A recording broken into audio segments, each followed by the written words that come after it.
Hello everyone, welcome back to my channel. My name is Liv, or Olivia if you've never been here before. Today I'm going to be sharing with you my spring TBR and even some recommendations.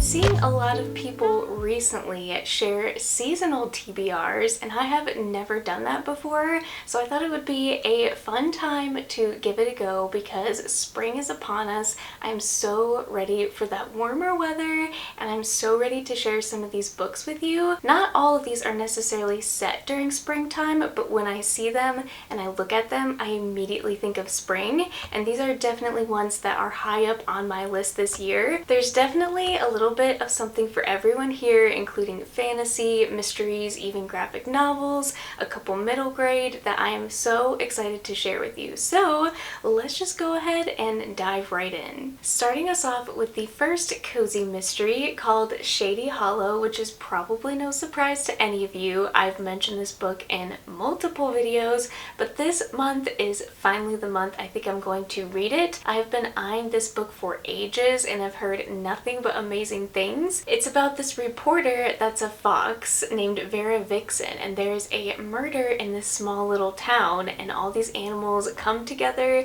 and they try to solve the mystery. So yes, these are all animal main characters, which I've never read before, but I think that's going to be an interesting twist on the story itself.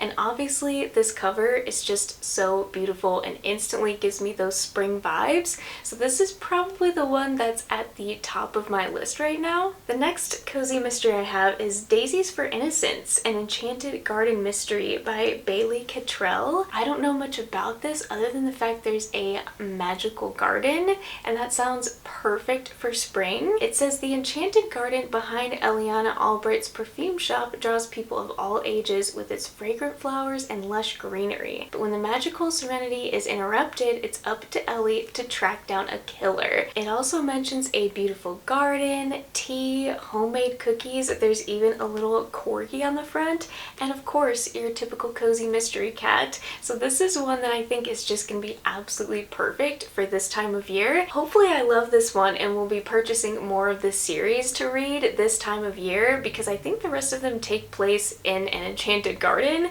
So this is just gonna be absolutely perfect for me. I really think magical kind of cozy mysteries are my vibe, so hopefully this one is too. This next book is a middle grade, and I guess it's some kind of magical realism. It's called Some Kind of Happiness by Claire Legrand, and this is one of the oldest standing middle grade books on my shelves, so I feel like this year has to be the year that I finally get to it. But this one has to do with an enchanted forest, which I feel like is also perfect for spring. Finley's only retreat is the Everwood, a forest kingdom that exists in the pages of her notebook, until she discovers the endless forest behind her grandparents' house and realizes the Everwood is real, and it's in trouble. With the help of her cousins, Finley sets out on a mission to save it, but as the mysteries pile up and Finley's reality and fantasy start to collide, she realizes that if she wants to save the Everwood, she'll first have to save herself. This sounds like a more hard-hitting middle grade book, but there's also fantastical elements weaved throughout the story, and that is something I absolutely love. And this cover just absolutely screams spring to me. I don't think I've ever read a Claire Legrand book either, but her synopsis of all her books always captivates me, so I think this may be the first one I end up reading. I have a couple more contemporary books to throw in the mix here, and the first one is You've Reached Sam. Hello. This is the absolute epitome of spring with this cover here. I actually started reading this last year, I think, and it was so sad, which isn't a bad thing, but I was definitely not in the mood for it. So I feel like if I'm in the mood to have something that makes me emotional, this is going to be the one I pick up. This has to do with a couple in high school, and the boyfriend, I believe, tragically dies. I cannot remember how or when, so obviously big trigger for that. But this girl is just desperate to hear her boyfriend's voice one last time. She calls his phone number and he actually answers. So again, we have some more of those just whimsical kind of magical elements to this story, and I'm really interested to see how the author weaves that in to how the whole story plays out together. Again, if I need something that's a little bit more emotional, this is one that I definitely am going to gravitate towards, especially once again with this amazing cover. This next book, called Garden Spells by Sarah Addison Allen, is one that I feel like I could describe in one sentence, and that sentence would be practical magic, but make it spring. And that's the kind of feeling that I get from this, because we have sisters who supposedly have magical abilities. I think it's set in a small town. I've heard from several of my friends that this is more of like a cozy kind of magical realism feel, or a small town vibe to it, in a garden surrounded by a tall fence tucked away behind a small house in the smallest of towns is an apple tree rumored to bear a special sort of fruit. In this luminous debut novel, Sarah Allen tells the story of that enchanted tree and the extraordinary people who tend to it. So we have the Waverleys, who are a curious family endowed with peculiar gifts that make them outsiders in their hometown in North Carolina. I feel like it's definitely going to be an emotional read, but it's one of those books that I feel like people also have a hard time describing. You just have to read it to find out for yourself. So I am very curious to see what happens in this one. The next couple books are romance books, the first one being When in Rome by Sarah Adams. I think this cover speaks for itself. It's very spring, but I've also been very curious about this author, not only because Abby Jimenez blurbed it, but because a lot of my friends said she's a closed-door romance author, and it's just very sweet, wholesome storytelling. This one has absolutely nothing to do with spring, other than I feel like it's going to give me those feel-good kind of vibes, and again, the covers speak spring, but the only thing I know about this is our main girl character, I think, is a pop star, and the love interest is a baker. I'm just very curious to know how these two meet, how they're going to get along. Every person I know that's read this book said they were smiling and giggling the whole time, and I feel like this is another opportunity for Sarah Adams to possibly become another favorite romance author for me. The next book is The Kindred Spirits Supper Club by Amy E. Reichert. This one very much reminds me of The Dead Romantics. It definitely gives off those wholesome romance vibes, but also there are some paranormal magical elements to this. For Sabrina Monroe, moving back home to the Wisconsin Dells means returning to the Monroe family curse. The woman in her family can see spirits who come to them for help with unfinished business, but Sabrina has always redirected the needy spirits to her mom, who's much better suited for the job. The one exception has always been Molly, a bubbly rom-com loving ghost who stuck by Sabrina's side all through her lonely childhood. From there we have Ray, who I believe owns a local restaurant, and I think they strike up a romance. I'm not sure how. I'm very eager to find out, and it just sounds creepy kind of that this girl has a ghost always following her around, but I'm sure it's going to make for some very hilarious moments, and I cannot wait to dive into this one. And then I have The Wisteria Society of Lady Scoundrels by India Holton, and if this cover is not goals, I don't know what is. I've been holding on to this book for so long until the right moment because it's giving me those springtime Bridgerton vibes. A prim and proper lady thief must save her aunt from a crazed pirate and his dangerously charming henchman in this fantastical historical romance. It sounds like we have a lot to unpack here. Our main character, Cecilia, in this is like a Victorian lady, but she's also a thief. And then we have Ned, who's actually an assassin, and he is supposed to go kill Cecilia, but something happens between the two of them, and it sounds like it's gonna be pretty high stakes, especially for like a historical romance. I haven't seen a lot of people talk about this one, but honestly that makes me even more excited to pick it up. Diving into some fantasy, starting us off with Mysteries of Thorn Manor by Margaret Rogerson. I don't really have a reason to put this on this TBR, except for the fact that this cover is giving me major spring vibes, and I really want to read it. So we're gonna read it. I do know it follows Elizabeth and Nathaniel, which are the two main characters from Sorcery of Thorns, but this one just gives me those springtime vibes, and it's also very short, so I'm definitely going to be picking this one up this spring. The next book I have on my list is definitely not going to be a surprise to anyone. That is Emily Wilde's Encyclopedia of Faeries by Heather Fawcett. This book has literally blown up. up and I have still yet to read it.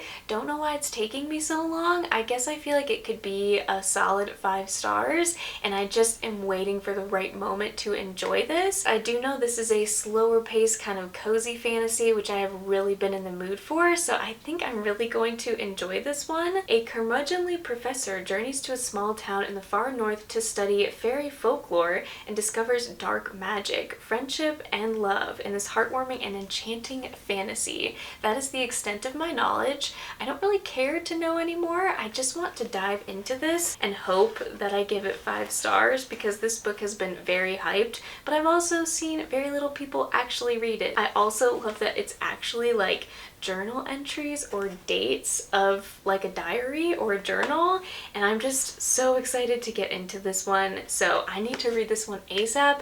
It is very high on my list. I don't know why I keep putting it off. This next book is another one that has been sitting on my shelves for absolute ages, and I feel like the only right time to read this is during the spring, and that is Wild Beauty by Anna Marie McLamore.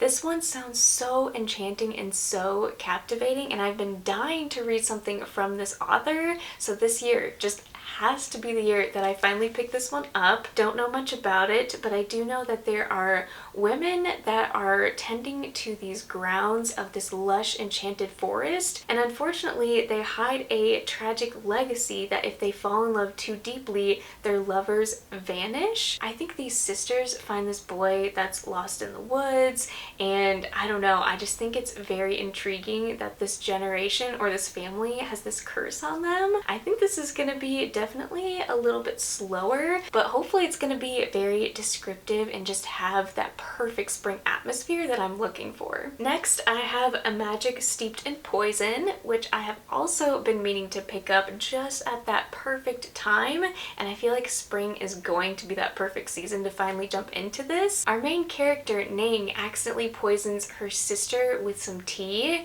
and then there turns out to be a competition that this, I think, queen or princess or whatever is holding, and if you win that competition you actually get to receive a wish from the queen or princess herself. So Ning of course enters this competition in hopes to get a wish to save her sister's life. I feel like this is just going to be full of lush descriptions, and I love tea, so there could be nothing better than a book about tea, and it's also a fantasy. So this has the potential to be one that I absolutely love. Also had to mention that the Barnes & Noble edition that I have has these gorgeous end pages that I cannot get over, so I need to read this book as soon as possible because it's too stunning not to. I have another young adult fantasy Asian inspired book called The Girl Who Fell Beneath the Sea. Truth be told, I did start reading this and I was absolutely loving it. Deadly storms have ravaged Mina's homeland for generations. Her people believe the sea god,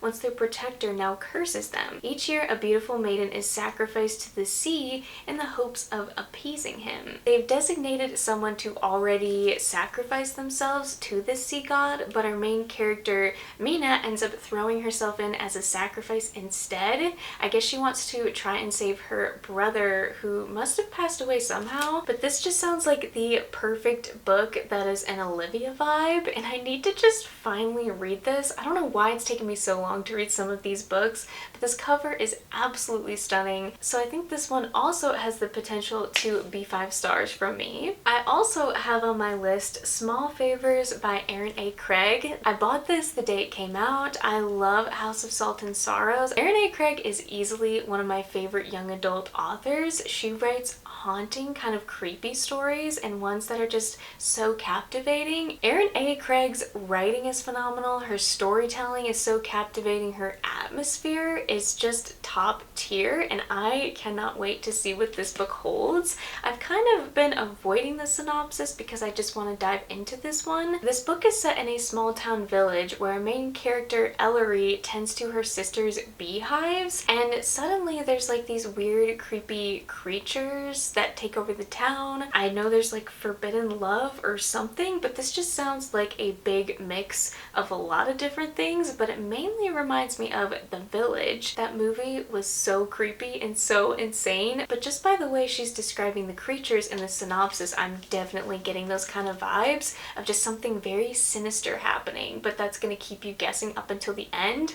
And that's also another big reason why I love Erin A. Craig, is she almost weaves mystery throughout all of her stories, and oh my goodness, I have no doubt this one is definitely going to be 5 stars. Now these next 2 books are definitely more gothic, but they still give me those springtime feels because of the covers. The first one I cannot wait to finally read is Belladonna by Adeline Grace, but first of all, we obviously have to appreciate this naked cover because I just want to like put this on my shelves facing forward during the springtime because this is just absolute perfection, and it's not even like a special edition. Orphaned as a baby, 19-year-old Signa has been raised by a string of guardians, each more interested in her wealth than her well-being, and each has met an untimely end. Her remaining relatives are the elusive Hawthorns, an eccentric family living at Thorn Grove, an estate both glittering and gloomy. Its patriarch mourns his late wife through wild parties while his son grapples for control of the family's waning reputation, and his daughter suffers from a mysterious illness. But when their mother's restless spirit appears claiming she was poisoned, Signa realizes that the family she depends on could be in grave danger and enlists the help of a surly stable boy to hunt down the killer. This just sounds amazing. You have a mystery, you have a grand estate, you have eccentric kind of quirky family members, and this is just gonna be so good. I think the second one comes out later this fall, so this is the perfect time to finally read it, so that way when the second one comes out, I can just immediately read the second one. The next book I have is The Last Tale of the Flower Bride, which was recently a Book of the Month pick, and I've also been avoiding reading the synopsis whatsoever because this cover just speaks to me on a whole nother level, especially when I heard this. It says, a sumptuous, gothic-infused story about a marriage that is unraveled by dark secrets, a friendship cursed to end in tragedy, and the danger of believing in fairy tales. I have never read anything by this author before. This is also very short, and I think it's a standalone. It's only 280 pages, so I will definitely be fitting this one in a TBR sometime soon. And then of course, I could not make this video without mentioning 2 of my favorite classics, the first one being Anne of Green Gables. Truth be told, I think I've only read the first one in this series, and I would love to own all of them. But this one I think is just like a bind up, or maybe the first one, I'm not sure, but I am just really excited to finally read this again because it has been so long. If I'm recalling this correctly, at least in the show, a big portion of this series takes place in spring and summer, or at least during the warmer months, but besides that, this is just one of those feel good, wholesome books. This and Little Women are 2 of my absolute favorites, so it is high time that I finally jump back into this series, and I cannot wait. I feel like Anne Shirley is me. I adore her humor. I love her personality. This is one of my absolute favorite friendship dynamics in a story ever, and of course we can't forget about Gilbert Blythe. Alice in Wonderland is definitely another one of those books that is so whimsical and perfect for this time of year, and I definitely scored big on a discounted price for this edition, and there's illustrations all throughout this, so it is definitely going to make the experience even better. Speaking of Anne of Green Gables, I have had this Anne of Green Gables manga edition on my shelf for quite some time now. I kind of even want to collect these, which is kind of weird seeing classics in manga form, but because I love manga, it's just going to combine my love of this story and the art style. And she's even sleeping in a tree here on the back, which I adore. I'm definitely interested in picking this one up soon because I have been in a very big manga graphic novel mood lately, and this one is just going to be absolutely perfect for spring. The Secret Garden is another obvious obvious, perfect classic for this time of year, but because I grew up reading that and watching the movie, I decided to pick up The Secret Garden on 81st Street, which is kind of a reimagining